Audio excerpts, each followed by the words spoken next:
बिस्मिल्लाहिर्रहमानिर्रहीम। नाज़रीन अस्सलाम वालेकुम, मैं हूँ इमरान वसीम।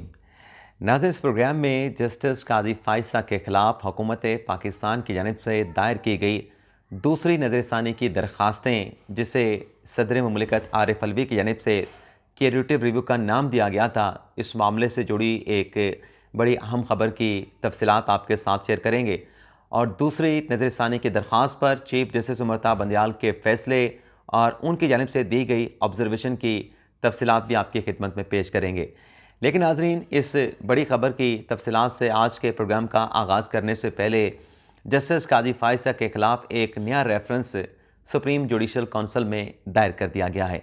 और इस नए रेफरेंस के बाद नाज़रीन, सुप्रीम जुडिशल काउंसिल में जस्टिस कादी फ़ाइज़ के ख़िलाफ़ दायर किए गए जो रेफरेंसेस हैं, उनकी तादाद जो है वो 3 हो चुकी है। एक रेफरेंस 2019 में शहजाद वहीद भट्ट नामी एक वकील की जानिब से दायर किया गया था, और वो जो रेफरेंस था नाज़रीन शहजाद वहीद भट्ट साहब का, उसमें जवाज़ बनाया गया था जस्टिस कादी फ़ाइज़ ने जब उनके ख़िलाफ़ पहला रेफरेंस आया था जो सदर मुमलिकत आरिफ अलवी की जानिब से भेजा गया था। उस रेफरेंस के बाद जो जस्टिस कादी फ़ाइज़ ने ख़तूत लिखे थे कि उन्हें उनके ख़िलाफ़ जो रेफरेंस दायर किया गया है उसकी कॉपी उन्हें फ़राहम की जाए। तो वही शहजाद भट्ट साहब ने पहले भी इसी एलिगेशंस के ऊपर रेफरेंस जो है वो दायर किया था जस्टिस कादी फ़ाइज़ के ख़िलाफ़, कि उनके ख़िलाफ़ रेफरेंस आया। रेफरेंस के हवाले से जस्टिस कादी फ़ाइज़ ने सदर मुमलिकत को ख़त लिखा, वज़ीर आज़म को ख़त लिखा, उसमें वज़ीर आज़म से मुतल्लिक़ इल्ज़ामात लगाए गए। लेकिन वो रेफरेंस जो है सुप्रीम जुडिशल काउंसिल के जो उस वक्त सरबराह थे जस्टिस आसिफ सईद खान खोसा, उन्होंने जुडिशल काउंसिल की मीटिंग कन्वीन की, और मीटिंग के बाद बाकायदा तौर पे ये जो रेफरेंस था जस्टिस कादी फ़ाइज़ के ख़िलाफ़, इसे मुस्तरद कर दिया गया था। लेकिन इसी जो वर्डिक्ट थी इस रेफरेंस के ऊपर सुप्रीम जुडिशल काउंसिल की, उस फैसले को जवाज़ बना के, बुनियाद बना के, शहजाद वहीद भट्ट ने एक और नया रेफरेंस जो है वो जस्टिस कादी फ़ाइज़ के ख़िलाफ़ सितंबर 2019 में दायर कर दिया था। तो एक रेफरेंस तो शहजाद वहीद भट्ट का है, दूसरा रेफरेंस अभी हालिया दिनों में जो गुजरांवाला डिस्ट्रिक्ट बार के जो सदर हैं आबिद हरल साहब, उन्होंने दायर किया था। और अब ये नाज़रीन तीसरा जो रेफरेंस है, ये आमना मलिक नामी एक खातून है, लाहौर की शहरी हैं, उनकी जानिब से जस्टिस कादी फ़ाइज़ के ख़िलाफ़ सुप्रीम जुडिशल काउंसिल को ये रेफरेंस भिजवाया गया है। अब तीनों रेफरेंस में की नाज़रीन ख़ास बात यह है कि इसमें वही पुराने जो खतूत हैं, यानी शहजाद वहीद भट्ट ने जिन खतूत का जिक्र किया, इन दो रेफरेंसेस में भी उन्हीं खतूत का जिक्र किया गया है। और साथ में ये कहा गया है कि जस्टिस कादी फ़ाइज़ ने जो आइन की 50 साला तकरीब में शिरकत की है और पार्लियामान के इजलास में वो जाके बैठे चोरों के साथ, करप्ट के साथ, ये रेफरेंस में लिखा गया है। मैं किसी को चोर या लुटेरा नहीं कह रहा, ये तो अदालतों ने साबित करना है, अदालतों से फैसले आएंगे तो किसी को चोर, डाकू, लुटेरा कह सकते हैं। लेकिन इस रेफरेंस में लिखा गया है कि जस्टिस कादी फ़ाइज़ आइन की 50 साला तकरीब में जो शिरकत करने के लिए गए थे, ये मिसकंडक्ट था, और जिनके ऊपर करप्शन के इल्ज़ामात हैं, जो चोर, डाकू, लुटेरे हैं, उनके साथ जाके जस्टिस कादी फ़ाइज़ जो है पार्लियामेंट के इजलास में बैठे थे। तो ये 3 रेफरेंस जो है वो आ चुके हैं, और इसमें बज़ाहिर ऐसा लगता है कि जो पहला रेफरेंस है शहजाद वहीद भट्ट का, उसी को कॉपी पेस्ट करके बाकी के 2 रेफरेंस तैयार किए गए हैं। और नई बात जो है वो सिर्फ ये लिखी गई है कि जस्टिस कादी फ़ाइज़ ने आइन की 50 साला जश्न की जो तकरीब थी उसमें शिरकत करके मिसकंडक्ट किया है। अब इन रेफरेंस का क्या होगा, इसकी फेट तो आने वाले दिनों में पता चल पाएगी। लेकिन ये जो जस्टिस कादी फ़ाइज़ के ख़िलाफ़ नाज़रीन क्यूरेटिव रिव्यू 26 अप्रैल 2021 के फैसले के खिलाफ दायर किया गया था, गालिबन 25 मई 2021 को। आप नाज़रीन को याद होगा कि जब ये रेफरेंस ये दूसरी नज़रसानी की दरख्वास्त सुप्रीम कोर्ट में आई थी, जब दूसरे राउंड में 26 अप्रैल को सुप्रीम कोर्ट ने 6-4 के तनासब से फैसला सुनाया, और जो FPR की रिपोर्ट थी उसको कलअदम कर दिया गया। जस्टिस कादी फ़ाइज़ की अहलिया सरीना ईसा की नज़रसानी की दरख्वास्तों को एक्सेप्ट कर लिया गया। तो सदर साहब ने 25 मई 2021 को दूसरी नज़रसानी की दरख्वास्त सुप्रीम कोर्ट ऑफ पाकिस्तान में दायर की, जो कि 2 साल तक ज़ेर इल्तवा रहीं। और जब ये दरख्वास्तें दायर हुई थी, इन पर एतराज़ात भी लगे थे, और एतराज़ात ये लगाए गए थे कि कानून में, आइन में दूसरी नज़रसानी की गुंजाइश नहीं। लेकिन सदर मुमलिकत आरिफ अलवी ने उन एतराज़ात के ऊपर चैम्बर अपीलें सुप्रीम कोर्ट ऑफ पाकिस्तान में दायर की थी, और उन चैम्बर अपीलों में सुप्रीम कोर्ट से इस्तदा ये की गई थी कि ये जो एतराज़ात सुप्रीम कोर्ट के रजिस्ट्रार ऑफिस ने लगाए हैं, ये बिला जवाज़ हैं, ये अनजस्टिफाइड हैं, इन एतराज़ात को रिमूव किया जाए।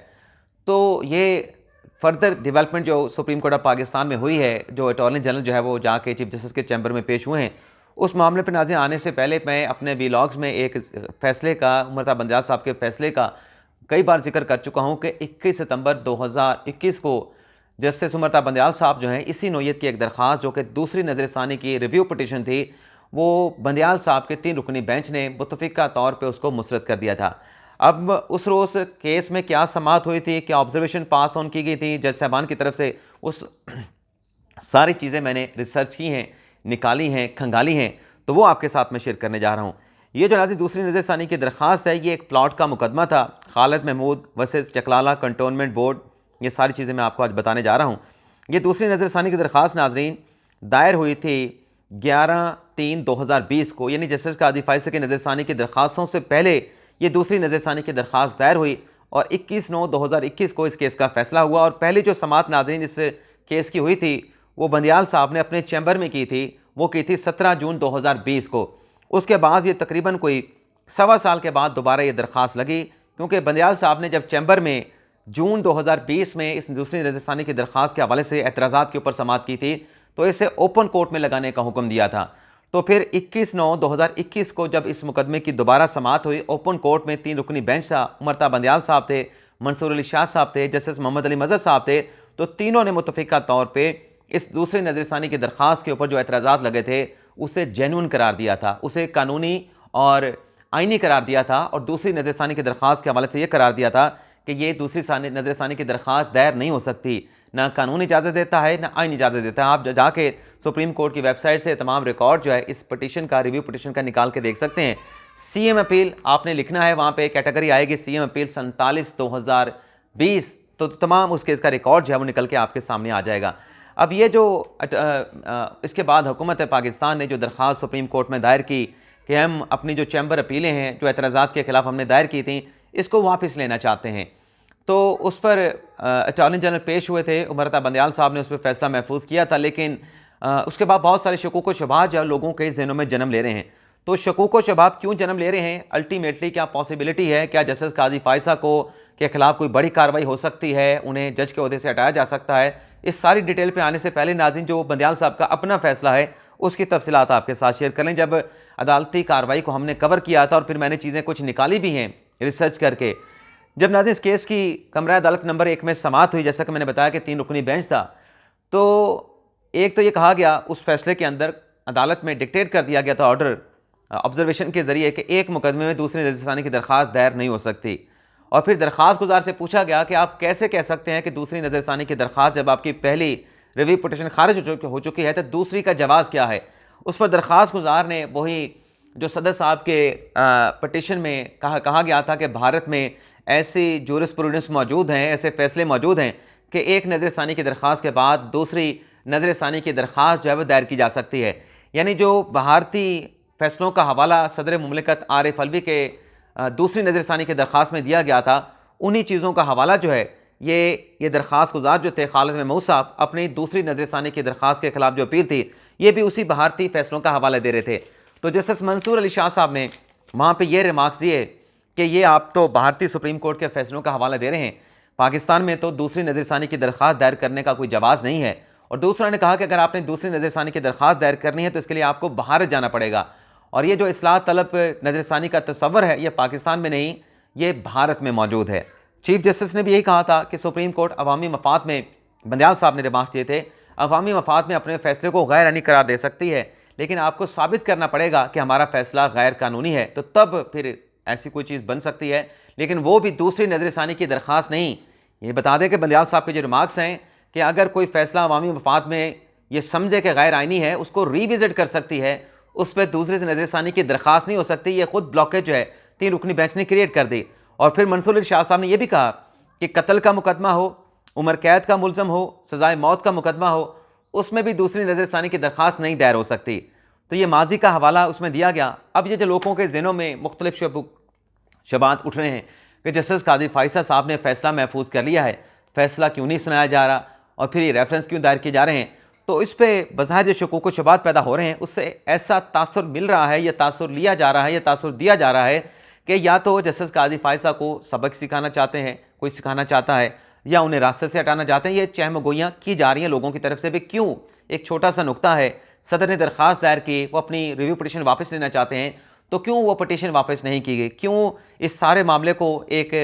मुनासिब फैसले के ज़रिए एक सतर 2 सतर, क्योंकि इसके ऊपर ज़्यादा लंबा फैसला लिखने की ज़रूरत नहीं। अभी चंद रोज़ पहले जो स्टेट बैंक पाकिस्तान और नेशनल बैंक ने सूद के ख़िलाफ़ जो वफाकी शरई अदालत का फैसला था, उस फैसले के ख़िलाफ़ जो अपीलें सुप्रीम कोर्ट में दायर की थी, उन अपीलों को वापस लेने के लिए विड्रॉल की दरख्वास्तें दायर की थी। तो चीफ जस्टिस ममता बंदयाल साहब ने चैम्बर में विड्रॉल दरख्वास्तों पर समाअत की और समाअत करने के बाद वो तमाम सूद के ख़िलाफ़ दरख्वास्तों को जो थी, जो शरीयत अदालत के फैसले के खिलाफ जो दरख्वास्तें थी, अपीलें थी, उन्हें वापस कर दिया गया था।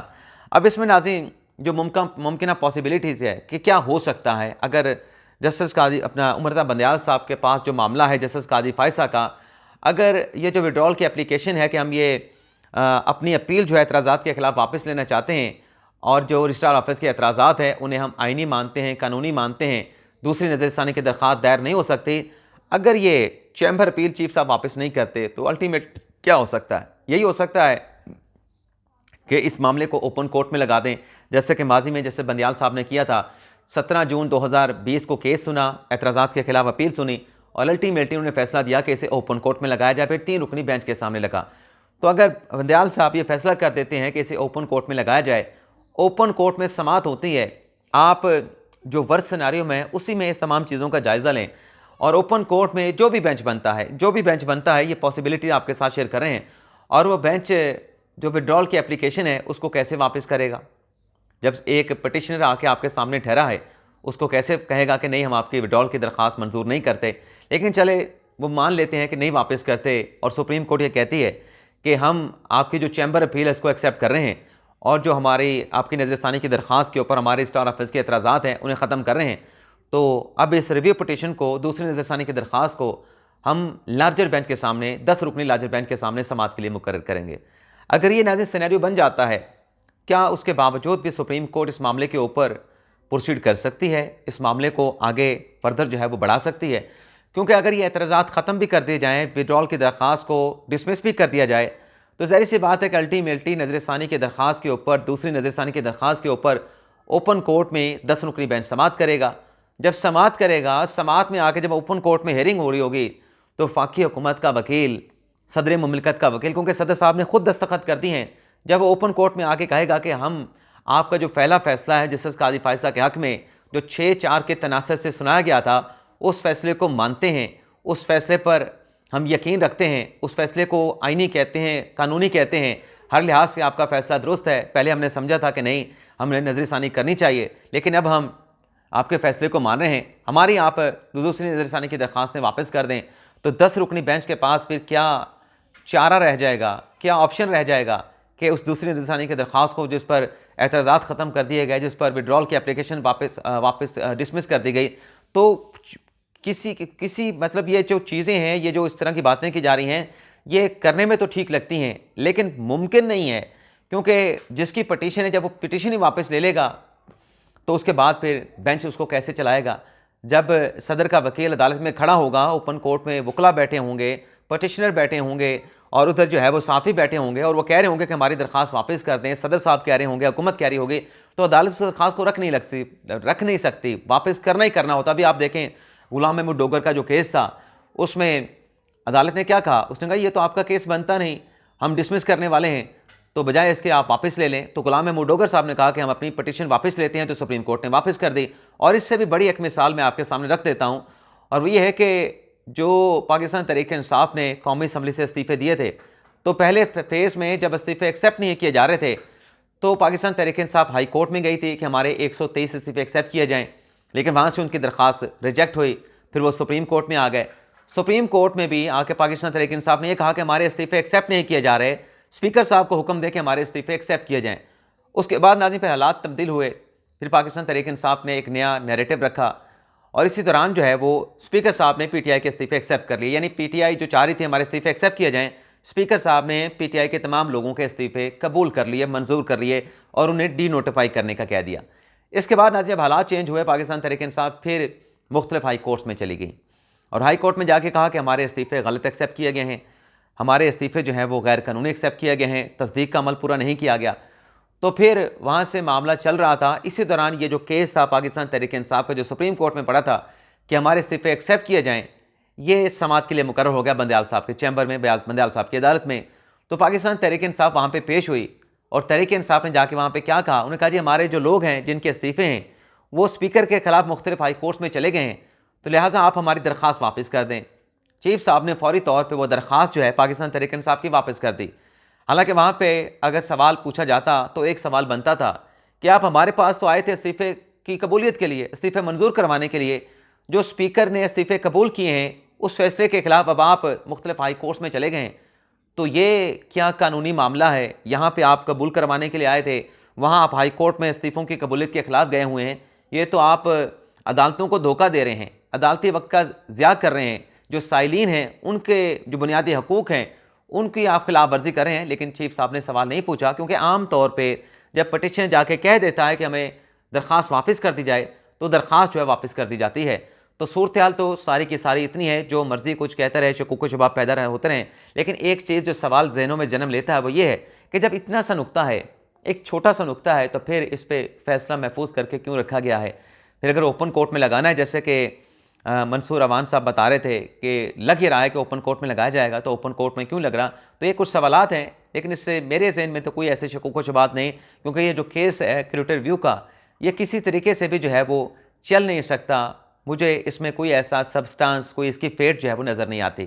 तो ये कुछ चीज़ें मैंने जो रिसर्च की थी वो आप नाज़रीन के सामने मैंने पेश करना थी, क्योंकि आप नाज़रीन भी इस मामले के हवाले से अपडेट होना चाहते हैं, अपडेट रहना चाहते हैं, तो मैंने सोचा कि चलें आज ये चीज़ भी एक मुख्तलिफ एंगल के साथ और इसके जो